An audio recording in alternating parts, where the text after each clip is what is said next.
I've been working on this quilt for a year and I suspect I'm not even halfway done. So about a year ago, I heard about English paper piecing, or EPP, and I really wanted to give it a try. If you haven't heard of it, EPP is basically a traditional hand sewing quilting technique where fabric is wrapped around paper shapes and basted together, and then those shapes are stitched to each other to create different shapes and patterns and designs. The other really cool thing about EPP is that it's a great technique to use up all of your fabric scraps. Making a quilt by hand is understandably a very slow process, which I definitely knew from the get-go, and that's especially true if you're not working on it every day. My main approach for this project has been to enjoy the process, so I'll work on it in the evenings or weekends when I feel like it, but I'm trying not to feel guilty about making no progress for weeks at a time if I'm not in the mood to work on it or if I have something else going on. It's been a really interesting project for me because I tend to hyper-focus and want to finish my projects as fast as possible. Knowing that there's no rush and no deadline for this has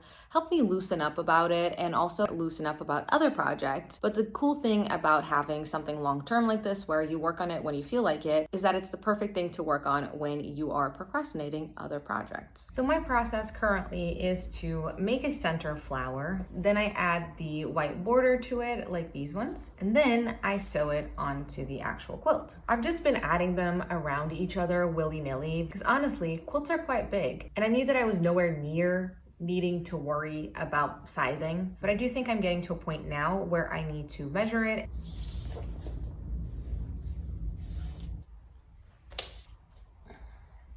I think I need to work on my core. I think I want my quilt to be 2 meters by 2 meters 20, and currently it is about 170 by 130. If you want more details about this project, check out my YouTube video where I talk about it more in depth, and you also get a lot of footage of my dog.